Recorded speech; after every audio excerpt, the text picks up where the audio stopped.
De Messi a Pancho. Te pongo un poco de presión. Yo te decía no te que voy a barrer, digamos, faltaba, no te voy a tirar al piso. Yo te decía, el capítulo argentino, la discusión de este año, Sí. Horacio, es cómo hacer para que la economía argentina sea competitiva sin inflación, porque con inflación, ¿qué te hace el comerciante? Te lo carga en el margen. Claro. Yo te pregunto hoy cuánto vale un litro de gaseosa y por ahí no lo tenés en la cabeza. Depende de la marca, te digo todas. 1115 la Mirá que yo vos. compro. Bueno, yo no lo sé. Ah, bueno. Pero en el 2000... Estás con el hermano no reconocido del Lacha Lázari. Bueno, pero en el 2001... No había idea. Ah, ahí sí estaba quieto siempre. Lo sabíamos. Todo. Entonces obvio. era más difícil después de Claro, ¿se uno a uno entiende? no había trasladar el inflación. precio. Bueno, entonces acá hay un gran trabajo que hizo un tributarista, Sebastián Domínguez. Hay una nota interesante de Julieta Rumi hoy en La Nación, que hace un compendio de qué es lo que hizo en materia de impuestos el gobierno Milei en 14 meses, Claro. desde que asumió. Porque él tiene la mochila, esa mochila previa de yo voy a bajar impuestos. Y Claro. la gente está diciendo, bueno, loco, dale, ya llevas un Claro, año. pero ahí vos ¿Qué pasa que no claro, bajas bueno, pero impuestos? es un delgado equilibrio porque vos tenés que mantener el equilibrio fiscal. Claro. Entonces, si vos no tenés ingresos, ¿cómo lo mantenés? Tenés que ir de a poco soltándolo, sí. Y otra cosa es que hay mucha gente que esta desinformación que a veces tenemos todos, que es le estamos reclamando cosas que por ahí él no puede hacer. Por ejemplo, ¿qué parte de la cuestión impositiva depende del Ejecutivo y qué parte de la cuestión impositiva depende del Legislativo? Muy buen punto. Gracias, Pancho. Porque hay tasas que cumplen la misma función que los impuestos, que es recaudar, Claro. y no te dan ningún El servicio. otro día veía uno en redes que me decía, ¿por qué no le decís a Milei que baje ingresos brutos? Ingresos No, brutos claro. es de cada provincia, cada de la provincia. ciudad de Buenos Aires, no depende del gobierno Bueno, nacional. vamos a repasar primero qué es lo que hizo Milei hasta ahora. Yo te decía, hasta ahora, en 14 meses de gestión, Sí. aplicó 12 rebajas impositivas. No vamos a decir 12 impuestos porque en muchos casos se trata justamente de, en un mismo impuesto, se baja 2 veces la carga. Lo que les voy a pedir si me pueden acercar un poco el monitor porque no voy a ver. Ahí está. Estamos. Bueno, en primer lugar, hay rebajas impositivas. Impuesto a las ganancias para autónomos, lo que se hizo, hubo más deducciones personales y se subió el umbral de la alícuota máxima. Esto fue un alivio para los autónomos porque los asalariados tuvimos otro problema, en este caso nos subieron, Exacto. ahora en un rato lo vamos a ver. Claro. Pasemos al próximo. Esto es bajas. Monotributo se permitió a prestadores de servicios que paguen lo mismo que los comerciantes. En este caso se equipararon y eso también alivió la carga. Vamos a la próxima. A ver, impuesto a las transferencias de los inmuebles. Directamente se eliminó mediante un decreto. Vamos al próximo. El dólar tarjeta, la percepción del 30% sobre bienes personales también se eliminó. Vamos al próximo. Sí. Bienes en el exterior, es lo mismo tener afuera que tener adentro, se Claro. equiparó la alícuota de bienes personales. Antes te penalizaban, si Claro, tenías afuera creo que pagabas el doble, exactamente. cerca del doble. Pasemos al próximo. Vamos rápido, blanqueo de capitales, se creó un régimen especial con estabilidad fiscal para adelantar el pago de impuestos de bienes personales y con eso también se generó un alivio. Vamos al próximo. Importaciones. Bueno, esto es lo de veíamos el otro día, lo del courier, ¿te acordás? Sí, claro. El último mes. Se pueden hacer compras con un límite sin pagar impuestos internos ni aranceles. Vamos al próximo. Se eliminó el impuesto país. Bien. Esto fue ya en diciembre. Retenciones a la exportación la última semana. El gobierno anunció una baja en todas las grabaciones de todos los granos. Por ahora es temporario, pero va a ser difícil volver a subirlo. Creo que hay una más. Tenemos, impuestos internos, se eliminó el 20% en autos entre este precio, 31 y 57 millones. Y para arriba también, arriba de 57 también, se baja la alícuota, queda una más. Y autos eléctricos e híbridos directamente se elimina el derecho de importación extrazona para modelos de menos de $16.000. Subió en 3 casos los impuestos, yo te decía recién, el primero es el impuesto país para bienes y fletes, acordate, apenas asumió Milei, lo subió, después lo bajó en agosto. Impuesto a las ganancias se había eliminado para una gran parte de asalariados, 1 millón y pico, volvió a instalarse, Sí. como en el resto del mundo en realidad, y cargas en el monotributo para algunas escalas, las que subieron, generó también una nueva carga. Ahora, ¿qué pasa? Vos decías recién que hay acá que sacar o además ampliar la mirada a las administraciones provinciales. Claro, porque hay un reclamo que se le hace al gobierno nacional. El gobierno nacional está diciendo, mira, estamos bajando un montón de gastos, bajamos el déficit fiscal, recortamos por todos lados y empezamos a bajar impuestos. El primero que bajamos es el impuesto inflacionario, ¿no? Que bajaron prácticamente a la inflación anual. Está bajando. Y sigue hay bajando, que seguir bajando. Y sigue bajando. Vamos a ver si ahora bajando del 2% al 1% logran bajarlo a la mitad. Algunos dicen, bueno, es imposible bajar la inflación si ya estás depreciando la moneda un 2%. Pero eso es algo que va a llevar tiempo, pero el objetivo debería ser sigue a la baja, un dígito, ¿no? Anual. Exactamente. Pero el presidente dice, yo bajé la inflación. Y hay muchos que dicen, bien, buenísimo, buenísimo, buenísimo. Pero hay mucha gente que dice que a medida que Milei está bajando un montón de impuestos, hay gobiernos provinciales y hasta municipales que están aumentando impuestos. Bueno, ya esta sea es la discusión. Tasas de ingresos brutos, tasas municipales. Esto también va a ser una discusión de este año entre los gobernadores y el gobierno central y entre los intendentes y el ministro de Economía. Pongamos el cuadro de las tasas municipales, a ver si lo tenés por ahí, porque esto es un trabajo que le encargó el Banco Nación al IERAL de la Fundación Mediterránea. Entonces, dice, a ver, ¿cuánto le están grabando los municipios a los bancos? Y vas a ver, mira, desde 2011, fíjate cómo fue subiendo. Sí. Solamente cayó en 2003, 2024. Toda esa escalerita es lo que hay que ir desandando. Estas son tasas municipales solo para el sector bancario. Tenés para todo. Tenés supermercados, mayoristas. Estaciones de servicio. Ahí tenés, mira, ahí tenés a los bancos, los graban más, pero tenés también todos los otros sectores, industria, comercio, ventas mayoristas, todo esto es lo que hay que ir desandando.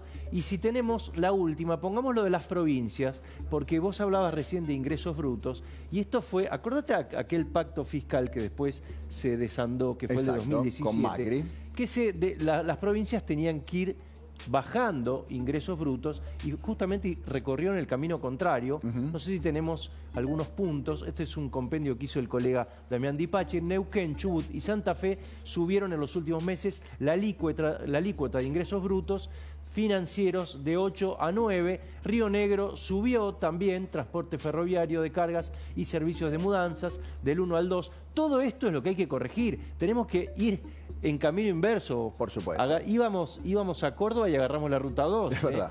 Vamos, creo que tenemos Buenos Aires, a ver, poné la de Buenos Aires, último.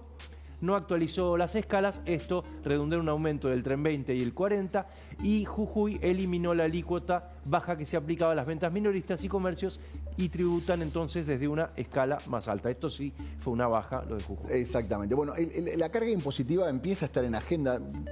A mí me llama la atención positivamente que empieza a haber reclamos con respecto a cuestiones impositivas. Ya no nos da lo mismo. Bueno, sí, vamos viendo, que no sé qué. Es interesante que empiece a verse en los tickets de compra la carga impositiva de lo que estás comprando. Durante años se intentó invisibilizar eso para que vos no tengas idea de que yo voy a comprarme una taza, genial, pero pago 2 tazas y me llevo una. Otra se la queda el Estado. En un montón de... En los autos pasa habitualmente. ¿Por qué los autos son tan caros? Porque compras 2 autos pero te llevas uno. Otro se queda el Estado. Cosa que no pasa en los países de la región. Por eso en Chile las cosas son mucho más baratas, porque la carga impositiva es menor. Algunos dicen, bueno, sí, pero los servicios que te brinda el Estado son menores también en Chile. Y ahí está la discusión, que estamos dispuestos a pagar con nuestros impuestos y que no. Pero empieza a hablarse de los impuestos. Y me parece que también, y hay algo que todavía no se está hablando, que es la carga impositiva que tienen los servicios. Como durante mucho tiempo los servicios eran relativamente baratos, a nadie le llamaba la atención. ¿Cuánto pagaba de IVA? ¿Cuánto pagaba de impuestos municipales? Cuando empezás a ver que las tarifas se empiezan a actualizar, a tarifas actualizadas hay impuestos actualizados. Entonces también te das cuenta que la mitad de la tarifa que vos, de la mitad de la factura que pagás de luz y de gas son impuestos. Y vos decís, pará, loco, ¿cómo puede ser que de nuevo me cobres impuestos si me cobraste impuestos cuando gané la plata, cuando la declaré? Mirá, no solo la factura de luz y gas, mirá un pasaje de avión. ¿Cuánto tenés en impuestos? Mirá el litro de nafta. ¿Cuánto eso es una verdadera locura. Está Cristian Boutier con nosotros, que es analista político. Cristian, ¿cómo te va? Bienvenido. ¿Cómo estás, Horacio? ¿Cómo están todos? Bien. Está en la agenda, digamos, es un tema de discusión. Digamos, siempre el tema de discusión fue inseguridad, tema de discusión fue inflación. Sí. Pero ahora da la sensación de que hay mucha más gente que empieza a prestar atención a la carga impositiva de lo que consumimos. Y nos empezamos a dar cuenta todos, ¿por qué las cosas son tan caras en este bendito país? Por los impuestos.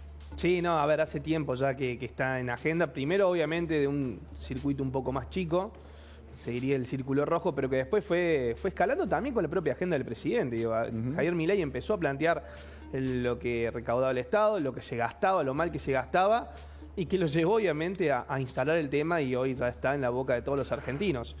Creo también que con respecto a las provincias está sucediendo ahora, una situación de, bueno, me parece el tira y afloje de los recursos que le manda o no le manda la nación a las provincias, si respeta o no respeta la coparticipación, y de ahí en más empieza a darse esa defensa de cada uno en su lugar, me parece. Pero bueno, la sociedad está esperando la baja de impuestos en el día a día de su vida, como bien planteabas, desde la compra de un boleto de avión hasta comprar un vehículo.